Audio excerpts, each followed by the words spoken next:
What's up, Night Owl? Steely here, back with another Rime of the Frostmaiden video, and today we're looking at the final chapter of Rime of the Frostmaiden. Chapter 7, The Doom of Ythryn. This chapter is going to be tough. It's going to require a lot of prep work on your part as the DM, which is why it's taken me so long to get this video out. It's been a lot of, also with Tasha's coming out, but it's going to take a lot of work. You're going to need to understand a lot of the moving parts and what I call win conditions, which are just the different ways that this campaign can end here in chapter 7. But we're going to go over all that. I'm going to give you everything that you need to run this chapter step by step, starting with character advancement. Ideally, the party will be 9th level when they enter the city of Ythryn, and they have the potential to gain 3 levels here. 1 from completing all 8 towers of magic in the city, 2 from entering Iriolarthas' study, and the third from defeating the Frostmaiden or the demilich or destroying the obelisk. And I'll cover all those in a moment. Those are the 3 levels. If they're 9th when they enter, they'll be 12th coming out of it at the end of the campaign. So that's something to keep in mind if you plan on continuing this campaign. 12th level will be the stopping point, at least by the book, by going off of the recommendations. Before we jump into that necropolis, let's talk about Iriolarthas, the demilich, and the fall of Ythryn. Iriolarthas is a demilich that currently haunts the ruins of Ythryn, but at one time he was a human wizard of the Empire of Netheril. He eventually ascended to lichhood, as a lot of powerful wizards do, and when the city of Ythryn fell to the ground, it buried his phylactery under a lot of rubble. He's been unable to feed souls into his phylactery, which has caused him to eventually deteriorate to a demilich. The demilich is holding out hope that a group of Netherese wizards will eventually come to its rescue, but what it doesn't know is that the Empire of Netheril fell almost 2,000 years ago, and although it's been trapped here for centuries, it has a very poor understanding of how much time has passed. Whenever there's new arrivals to Ythryn, the demilich just assumes that they are rescuers, and because it can't communicate, it just watches them silently.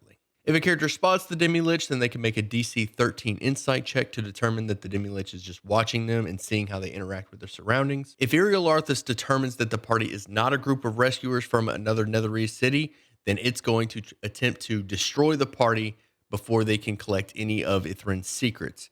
This is important for you as the DM. You need to determine when the demilich is going to spot the party or where the demilich is when the party arrives. It's key. This interaction with the demilich is going to be key because if it goes hostile, it's going to be a pretty epic fight, and you don't want to just spring that on the party. So plan out where the party will encounter the demilich, or rather where the demilich will spot the party. The party has a chance to convince the demilich that they belong here by succeeding on a DC 13 deception check. If the party succeeds on this check, then Iriolarthas will just follow them around until something happens that changes its mind. Now let's talk about the fall of Ythryn, the city itself. Before we get into this, I want to stress that as a DM, you're going to want to understand what Netheril is and the Netherese Empire, and you might want to do some research on that. That's beyond the scope of this video. At least be familiar with it, because how you're going to want to present that to the party, and there's just a lot to take in for the Netherese Empire and to really properly convey it. Most people that are really familiar with the Forgotten Realms lore at least have heard of Netheril, but it's beyond the scope of this video to really cover. Basically, what happened, there was this ancient, very powerful, high magic empire, and one wizard got a little overzealous and tried to steal magic from a god, which caused all this devastation. And the entire empire just fell to the ground. They were floating cities. They fell to the ground. Now, Ythryn is different. This was actually odd to me, the direction they went with this. The city of Ythryn, the city that the party's about to explore, fell to the ground not because of that overzealous wizard, but because of a magical artifact. Well, I guess it would be an overzealous wizard that caused this particular city to fall, but not the one that caused the empire to collapse. This city fell because some failed experiments caused the Ythryn mythallar to switch off, and this is what was keeping the city afloat.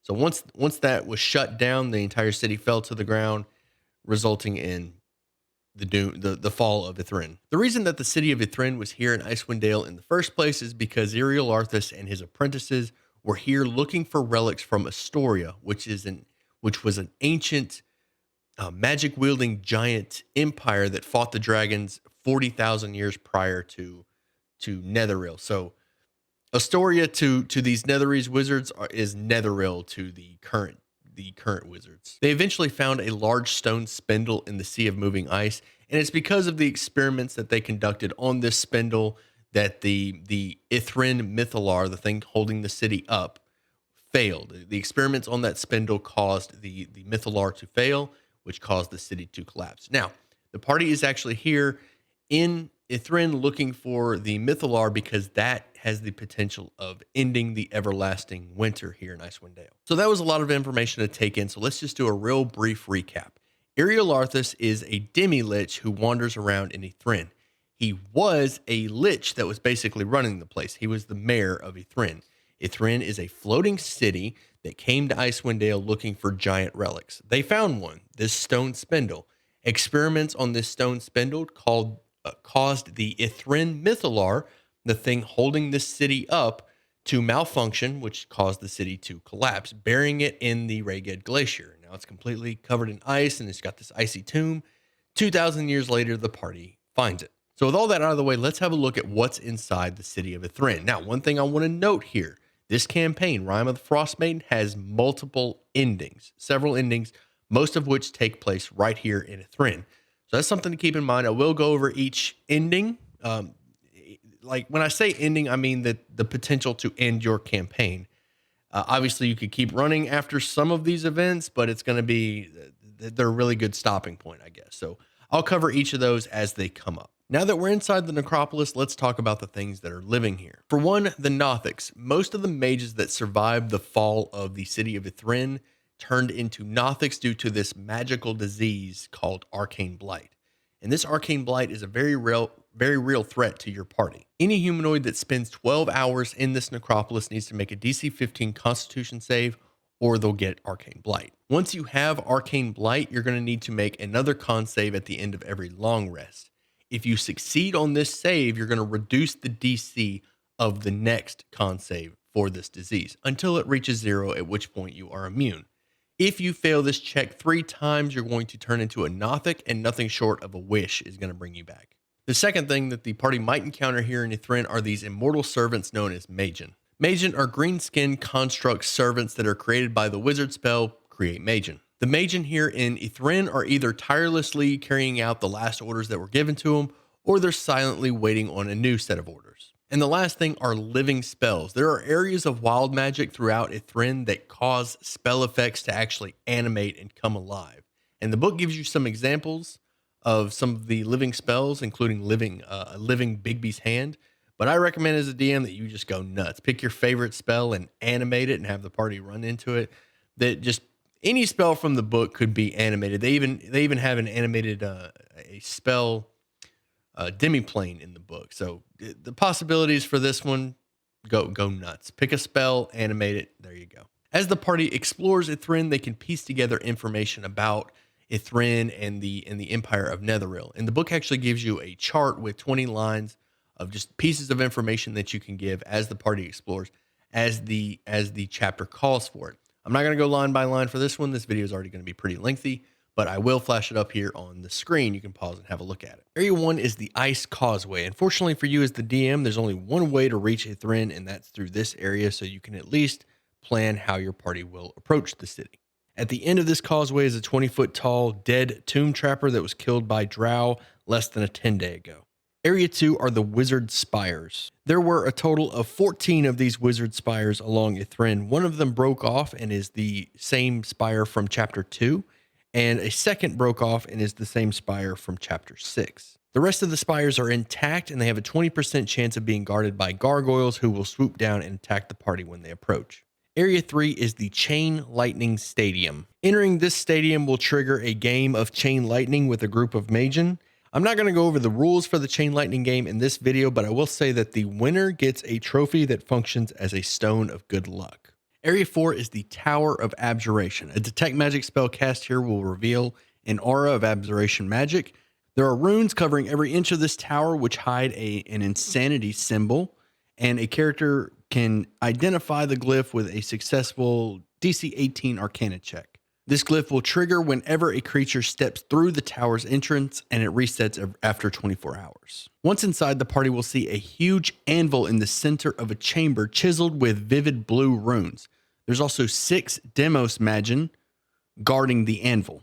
This anvil has the power to destroy magic items which bothered the tomb tappers that lived in Ythryn. After Ythryn crashed and all of the protective magic surrounding this tower unraveled, the tomb tappers broke in and killed High Abjurer Taruth, whose body is now on the floor of this chamber. There is an inscription on the ceiling in Draconic which provides one of the passages for the Rite of the Arcane Octad. More on that later. Area 5 is the prison. If the party spends some time searching this area, they're going to find a doppelganger that has been sequestered here for the past 2,000 years. This doppelganger is named Zerafin and has no ill intentions toward the party unless they have ill intentions towards it. Zerafin knows the location of all 8 towers dedicated to the schools of magic, and it also knows that to bypass the force field around the spire of Iriolarthas, they need to perform the Rite of the Arcane Octad. Area 6 is the spire entrance, which leads to the spire of Iriolarthas. I'll go over the locations in the spire later in the video, but for now, this location is surrounded by a force field until the party performs the Rite of the Arcane Octad in front of the spire. Area 7 is the Tower of Conjuration. A detect magic spell cast here reveals an aura of conjuration magic, and this place is surprisingly clean thanks to all the permanent unseen servants that are continuously sweeping the floors. At the top of this tower, the party will find a tiny ornamental tower on a pedestal guarded by 4 living Bigby's hands. If the party touches the tower, it will create a glowing doorway to a demi-plane that leads to 3 night hags, Auntie Pinch, Auntie Pillage, and Auntie Plunder. This coven of night hags roams the ethereal plane looking for Liamon's secret chest that they can rob. There is an inscription on the wall in Draconic that has one of the passages from the Rite of the Arcane Octad. The hags are prepared to let the characters leave alive and return for a simple price, a single memory plucked from each character's mind. If the party ever attacks these hags, they will flee in ethereal form, vowing to return and seek vengeance in the adventurer's dreams. Area 8 is the House of the Arcane. This grand academy was a place of study for novice mages where each one learned which schools of magic would become their life's work. Inside the House of the Arcane, the party will reach an auditorium that has 8 stained glass windows. Also in this auditorium are several benches which face a raised lectern with a magical goblet resting on it. Each of these stained glass windows depicts a wizard casting a spell from one of the 8 schools of magic, and the magic goblet is embedded with 8 colored crystals that represent the 8 schools. Whenever a humanoid drinks from this goblet, they're going to gain 1 charm of a particular school of magic. This charm will also come into play later at the Spire of Iriolarthas. Area 9 is the library. Here the party will meet a jackal-headed arcanoloth named Scrivenscry and a blind albino awakened giant penguin named Kingsport. Scrivenscry will ask the party to help it search for the Books of Keeping. If the party starts to help Scrivenscry, then Kingsport will pass them a note that says "Help me" in common. Neither of these characters are particularly helpful to the party because they just arrived yesterday using a spell scroll of plane shift. Characters who search this library can learn a few facts from the Ythryn lore table. They can also find the rules for the Chain Lightning game. There's also a few spell scrolls here and a journal written by one of the mages that survived Ythryn's crash. Area 10 is the Arboretum. Here the party will find a grove nestled in a hollow in the city floor. At the heart of the Arboretum is a neutral evil tree that goes by the Nether Oak. Netherese mages crafted their wands and staffs from the wood of this tree, and the party will also need to craft a wand from the wood of this tree to complete their Rite of the Arcane Octad. When the party approaches the Nether Oak, it is asleep, and the party can actually gather some of its wood with a DC 20 stealth check without waking it up. If the party wakes the tree, they can convince it to part with some of its wood with a successful DC 15 persuasion check, but only if it believes they intend to perform nefarious magic with it. If the party switches to aggressive negotiations, the Nether Oak will uproot itself and 4 needle blights will spring from the ground to assist it in combat. The Nether Oak uses the Treant stat block. Area 11 is the Tower of Divination. A detect magic spell cast here reveals an aura of divination magic. At the top of this spire, the party will find a 3-foot diameter glass orb with eyeballs drifting inside of it like a fishbowl. Engraved on the orb's pedestal are instructions written in Draconic which read, "Ask and we shall find." Any character that uses this orb of divination to locate an object or a person needs to make a DC 20 Constitution saving throw or lose a freaking eye. If asked about the whereabouts of the missing wall engraving needed to complete the rite of the Arcane Octad, the orb provides a vision of where it fell inside the observatory, Area 15. The orb is magically anchored to this chamber and it cannot be removed or destroyed, and the only limit to the amount of times that you can use it is depending on how many eyeballs the party has remaining.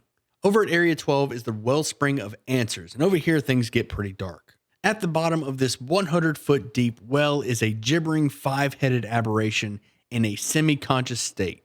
This thing in the well was once a circle of mages known as the Telepathic Pentacle, who tried to fuse their minds together to become a conjoined telepathic force.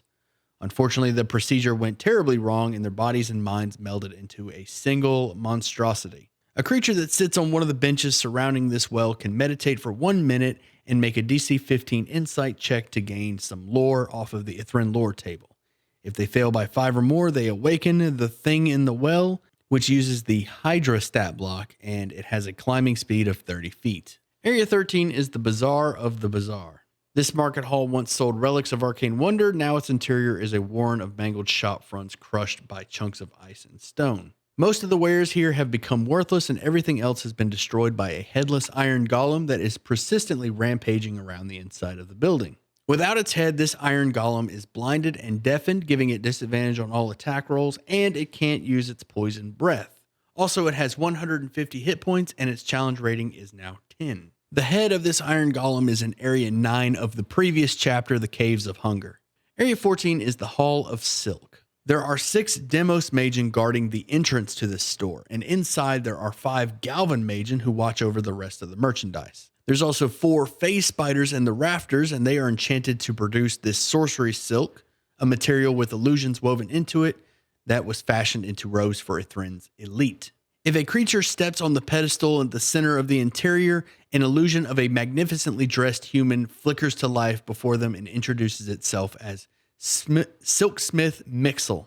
This illusion welcomes the guest to its emporium and explains the robe-making process, while the phase spiders descend silently and use their legs to take the creature's measurements before spinning the creature a tailor-made robe. It takes the phase spiders 10 minutes to create this robe, and on completion, they drape the robe over the creature's shoulders and ascend back to their lair. Each guest can gain this robe benefit only once. Area 15 is the Observatory. There are 3 Galvan Magen, 3 Demos Magen, and 1 Hypnos Magen standing guard outside the observatory with orders to prevent strangers from entering. At the ground floor of the observatory is a blue slad on a rampage after a piece of the Tower of Divination fell through the roof and broke it out of its cell. The arch-astronomer of the observatory is now a green slad and is madly fiddling with the telescope, hoping to reverse its power so that it can project itself out of the tower to some faraway place where it can find happiness. If the party only wants to read the inscription that fell from the Tower of Divination, the slad will leave them alone. But if they touch the telescope, the slad goes crazy and attacks them. Area 16 is the Menagerie. Here the party will find a chimeric creator, which is a device that takes in 80 hit points worth of blood, and once a lever is pulled, it creates a chimeric creation from a table that is loyal to whoever pulled the lever. Area 17 is the Theater. Here the party will find a wrecked theater with a large stage and a backstage area with a wooden writing desk that can be opened up with Thieves' Tools DC 15. Inside the desk is a leather-bound folder with 5 scripts for a play called Blasphemy of Kings. Each of the 5 scripts is cursed, and anyone who spends an hour reading a script must succeed on a DC 18 wisdom save or be cursed. Each of these 5 scripts has a different unique curse to it. Area 18 is the Tower of Necromancy, and this tower has toppled over and lies scattered around the base of the tower.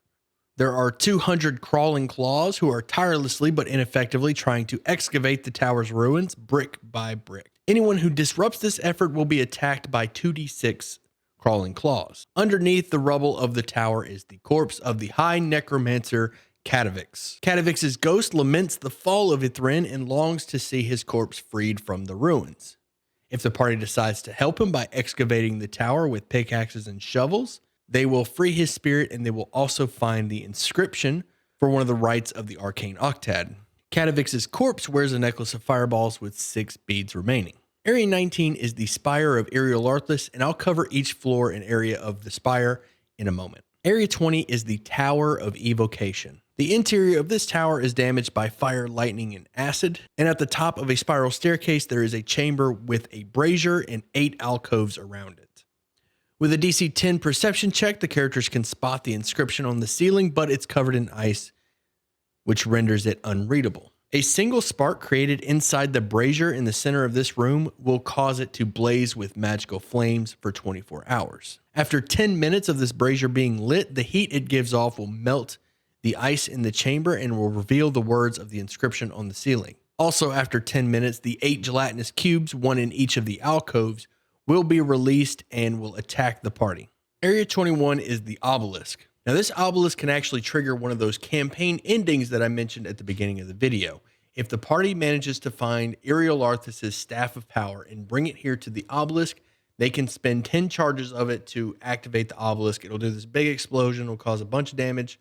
But most importantly, it will rewind time back to before Ythryn fell. And if you're keeping track of the timeline, before the Empire of Netheril fell.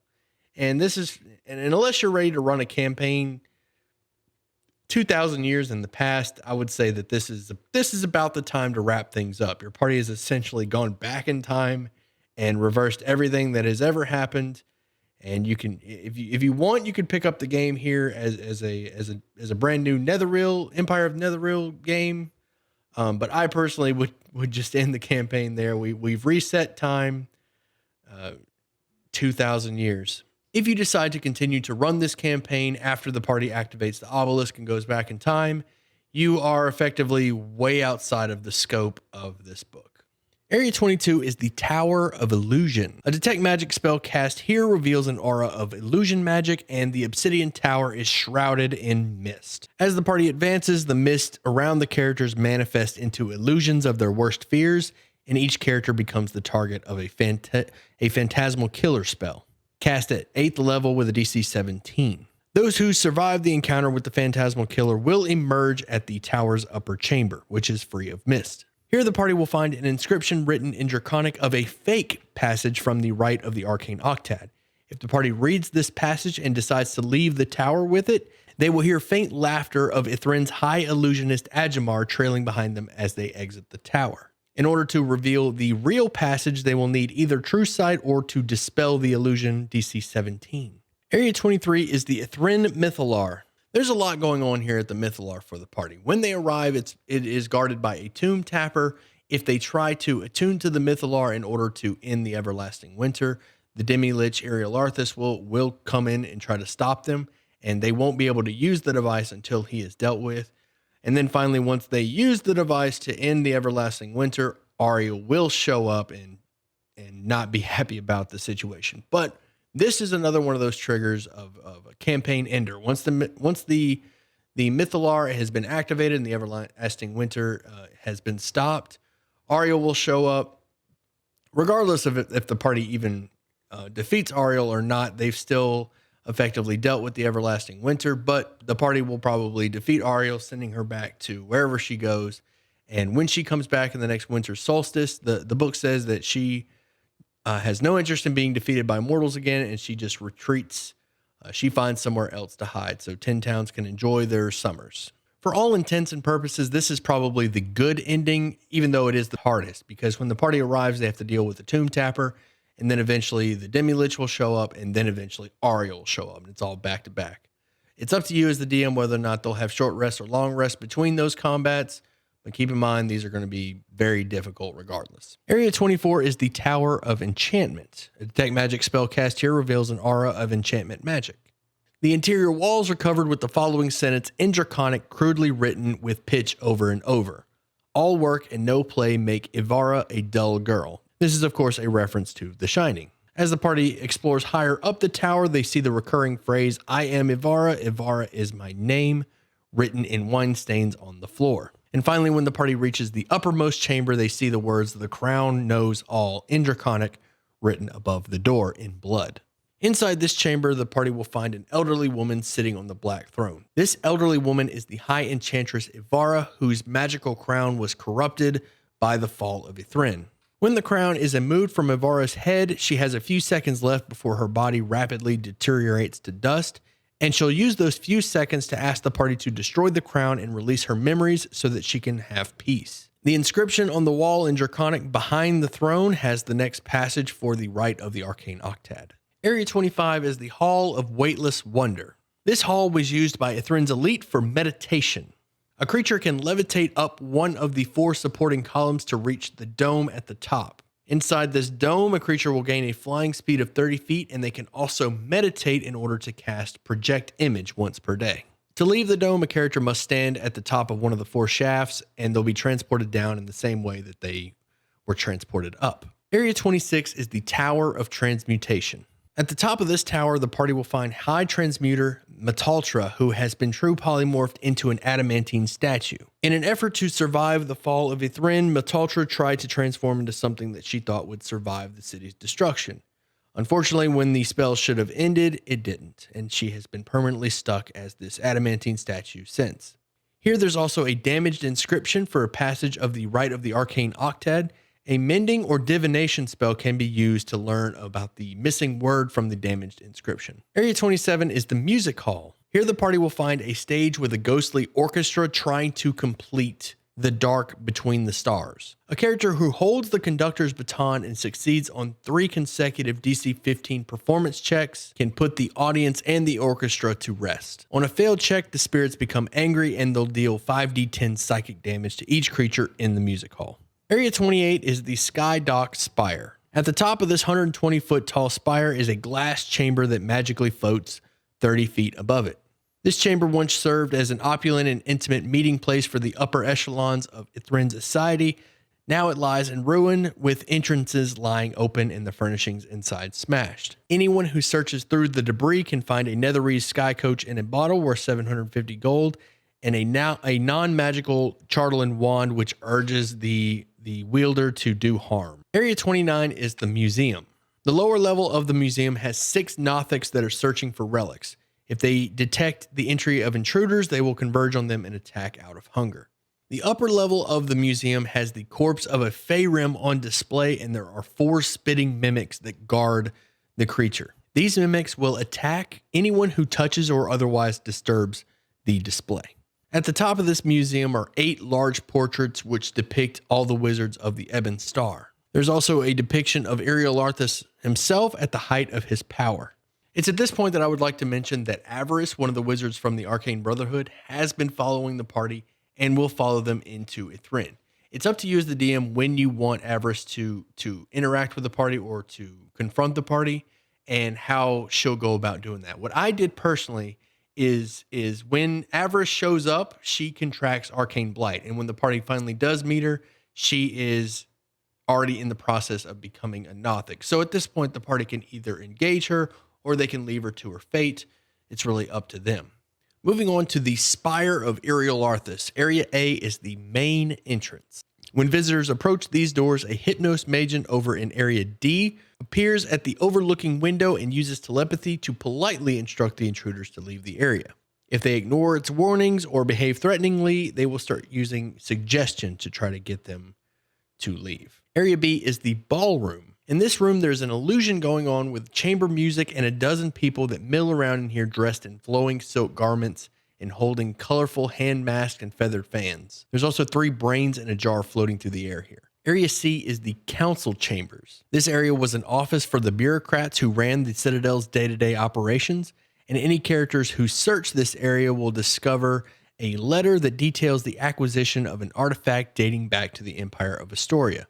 This is the rune-carved stone spindle that would inevitably cause the fall of Ythryn. Area D is the guard passage, and it's here that the Hypnos Magen waits in a hallway overlooking the entrance. Area E is the liquefaction chamber. Here the party will meet Veneranda, a brain in the jar affixed to the body of a helmed horror. Veneranda is cold, calculating, and fully aware of the fate that befell Ythryn. If the party approaches Veneranda diplomatically, she will try to find out what has happened in the world in the centuries since the fall of Ythryn. Her singular goal is to restore Ythryn to its past glory. She doesn't know why the city crashed, but she believes that the broken obelisk can turn back time to repair the damage. Veneranda will tell the party that she needs Iriolarthas' Staff of Power in order to activate the obelisk, and she will escort the party to the obelisk once they have it. Area F is a staff storage, and it's here that the party will find 6 staves that can be used as arcane focuses for spellcasters. Area G is the Den. Here the party will find an abracadabrous chest that Iriolarthas and his guests use to produce food and drink. Area H is the members bar, and it's here the party will find several bottles of wine, each worth 50 gold pieces to an interested buyer. Area I is the Force Bridge. This invisible bridge is safe to cross, but it's suppressed by the activation of the spindle in Area N. Area J is the Chamber of Sorcery, and it's here the party will meet the entity called Everlast. Iriolarthas created Everlast to aid him and his apprentices in their doomed mission to restore Ythryn from ruin. Its orders are to assist in the city's restoration, but not to reveal the city's secrets to outsiders. With a DC 20 perception check, the characters can notice a hatch mounted in the ceiling 30 feet above the floor, and they can use that to reach the next area. Area K is the Dome. Here the party will find a green crystal which is maintaining a wall of force around the hatch leading down to Area J. Removing the crystal from its fixture will cause the wall of force to end. Also in this room are 2 living blades of disaster that will attack any intruders that move within range of their blind sight, which is 30 feet. Area L is the testing chamber, and it's here the party will find 8 doors, each with a symbol representing one of the 8 schools of magic. There's also a trap here that will trigger a flesh to stone spell, save DC 17. A creature can't set off the trap more than once. After it's triggered 3 times, the trap vanishes. In order to move through one of these doors safely, they'll need to speak the name of one of Iriolarthas' 8 apprentices and then step through the door associated with that wizard's school of magic. If they don't speak the name, then a barbed devil will appear on the other side of the door in a magical dark corridor and attack the party. Area M is the Chamber of the Ebon Star. Here the party will see a vortex of glowing stars that hangs in the air inside this chamber, slowly rotating on its axis. Any character who studies the star field will see a dark star in a position where no known star exists. At the end of that character's next long rest, they must make a DC 20 intelligence saving throw or gain a flaw that says they can't look at the sky because the Ebon Star might be looking back at them. Also in this room are 8 chairs, each with a symbol representing one of the schools of magic on it. Anyone that has a supernatural charm gained from drinking the goblet in Area 8 can sit in one of the chairs for that school tied to the charm. Also, a wizard can sit in whichever chair matches their chosen arcane tradition. For example, if Valen is with the party, she can sit in the chair marked with the symbol of necromancy. If one or more party members take their proper seats here, the star field transforms into a glowing door that persists for 1 minute, and it transports them to Area Q. Area N is the stasis chamber, and here the party will find the spindle that caused the doom of Ythryn. If the spindle is targeted by a spell of 5th level or higher, an explosion of magical energy blasts from it. All magic items and effects within 3 miles are suppressed for 24 hours. Spellcasters are drained of any unexpended spell slots, living spells, constructs, and other magically created creatures are unaffected. This also causes the Skydock Spire, Area 28, to crash to the ground, dealing 18d10 bludgeoning damage to any creature inside of it. Area O is the library, and it's here the party can find a scroll of the comet and an adamantine key, which can be used to unlock the double doors leading to the balcony. Also in the library is a tome that hints at the goblet's power of activating the seats to create the portal to the upper floors. Area P is the High Court balcony. This balcony was used to make proclamations to the inhabitants of Ythryn, and any words spoken here are amplified to sound 10 times louder than normal. Area Q is Iriolarthas' study. If the party has not yet encountered Iriolarthas, the demilich and 3 Nothics will be here. Iriolarthas will attack anyone who tries to take his Staff of Power or his spellbook, which is on top of the table in the back of the room. Also in this room is a living demiplane that will move toward the nearest intruder with the intent of trapping him in its extra-dimensional chamber. Anyone consumed by the living demiplane must deal with 5 hostile creatures already trapped inside of it, 3 Galvan Magen and 2 flesh golems. Once everything in this room has been dealt with, the party can study the books in the library to learn about the Ythryn mythallar. The party can also learn about the obelisk and how to activate it with the Staff of Power, and they can also learn the command word to reopen the portal leading back to Area M, and the command word to deactivate the force field surrounding the spire. Also in Iriolarthas' study is a scroll of Tarask summoning. This is another one of those campaign-ending triggers. If the party summons the Tarask here in Ythryn, it will destroy the entire city before rampaging through the Caves of Hunger to Icewind Dale, and it will destroy everything in Icewind Dale. Thankfully, the mountains and the sea of moving ice and the cold will kind of keep this Tarask here, at least for a little while. But pretty much everything in this book is done for. If the Tarask is summoned at Grimskala, it will completely destroy everything on the island, including Ariel's fortress, and Ariel will be forced to relocate and probably reassess her life goals. Once the behemoth has laid waste to Grimskala and destroyed everything on the island, it will sink into a deep slumber. And those are really the only two options. If they summon them anywhere but Grimskala, it's just going to rampage through Icewind Dale, destroy everything, and then hang out for a little while before it eventually makes its way to the Sword Coast. What you do with that is entirely up to you as the DM, but this is really outside the scope of the book because now you've got a rampaging Tarask and the party is nowhere near powerful enough to deal with it. So how you handle that part of the campaign is up to you. This is why I called it one of the endings, because there's not really much of a, at least not, there's not much, it's not Rime of the Frostmaiden anymore. This is an entirely different campaign from here. And the last thing I want to touch on before we wrap things up is Ariel. If for whatever reason Ariel comes to Ythryn, she's going to bring an army of cold light walkers, frost giant skeletons, winter wolves, and snow golems. Ariel will also shut down the force field surrounding the spire, and she'll wait atop the balcony so she can watch over all of the city of Ythryn. If the party sticks around, Ariel will command them to leave, at which point after 1 hour, she will start prowling the streets looking for the party. And at that point, it will be a forced combat, or they will need to leave Ythryn and go back to Icewind Dale. And that's it for Chapter 7, The Doom of Ythryn. Thank you so much for watching, all of you DMs out there. I hope these videos have been helpful. I tried to cover as much as I could, but keep them brief, easily digested. Obviously, these videos are not going to supplement the book itself. I definitely recommend that you read through them, check through, see what you need. I'm going to make some additional videos for more emphasis on some of the NPCs here in Icewind Dale, but for the most part, all of the chapters are now covered, and we can move forward to more detailed videos and also cover more of Tasha's Cauldron. We've got a long time before the next campaign book, so I'll be putting out videos, everything that I think that you guys need, or whatever you want to see. Let me know in the comments below. And if you want to be a part of this D&D community, make sure you join the Discord, link in the description. Come by, ask questions, let me know what you think. And as always, I'll see you at sundown.